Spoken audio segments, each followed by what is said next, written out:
An issue that that's come up in the conference that I think I like to pose to you, Gus, is a study that's shown that PrEP prevented 3/4 of HIV infections in a large African study.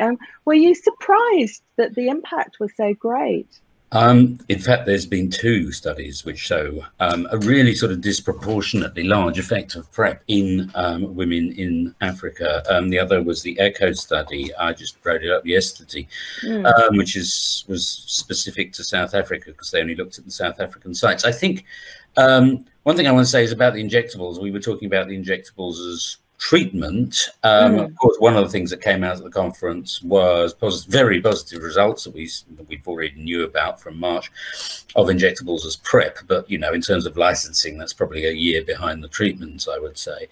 But these were not studies that intended to look at PrEP. One was a very, very big 2-country study of like just general health improvements and seeing if it reduced HIV incidence search, and the other was a smaller but still quite big study of whether contraceptives in women or certain kinds of contraceptives increased liability to HIV, and they both introduced PrEP halfway through.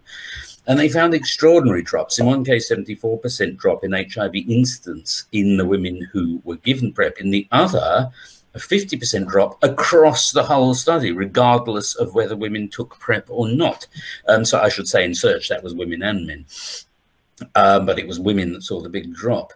And this seems disproportionate to the actual proportion of people who were put on PrEP, which was much smaller than that. So what this is saying to me, and one of the exciting things I find about PrEP, is the right people end up taking it. Maybe not everyone takes it. Maybe some people only take it for a month. Maybe some people take it for a few months and then stop and then start again. But that people seem to have a fairly good idea if they're given basic information of when they're at risk. And PrEP seems to work almost better than you might expect. And I find that very exciting. Fantastic. And yeah, yep. Go ahead. So Gus, I was going to say we're now calling that, I mean, to coin jargon, effective prevention, and I think it's an important, because it gets us away from adherence. Because we know adherence, we want people to take the pills we prescribe in the way we prescribe them all the time. But in effective prevention, we're saying people will figure out to take it when they're exposed, when they're at risk of HIV. And that is, for me, a huge win for PrEP. Do you think we're doing enough to make PrEP available to women? I think there's been a lot of news on PrEP and women at this conference, and I think that's what was kind of needed to persuade both the sort of the healthcare establishment and also women at risk of HIV themselves that this might be an option for them. I think up till now we haven't had enough information, and if I was a woman sort of at risk of HIV, I wouldn't be sure about PrEP. But if I'd read some of the info from this conference, then I might be changing my mind. So I think the history of PrEP has always been that it's sort of the few early adopters and then suddenly there's an acceleration. And I think this is what we might see, hopefully we'll see. But it all depends on supply as well. Lucy, how important do you think PrEP can be for women?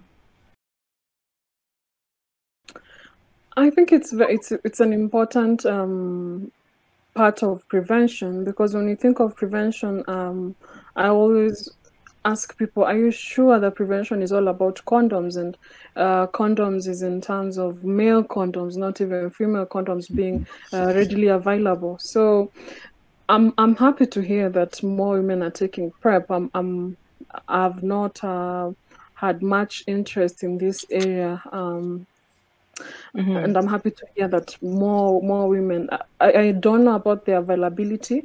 I can't tell you if a person was to ask me where to go and take PrEP now, other than the government facilities, I wouldn't know where to tell them to go and get it readily. And I know there are processes and procedures for you to be given PrEP. You have to show proof of risk or something like that. So the barrier could be where you're going to access PrEP. The one who you think has the information might not have. and that could be also a barrier. Yeah, one warning flag was a little study from Lesotho, which was one of the countries surveyed, and they asked young women who discontinued PrEP, why did you stop? And the biggest single reason was an unfortunate interaction with a healthcare provider.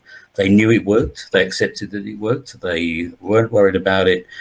It was the attitudes of the doctors that put them off, I'm afraid to say.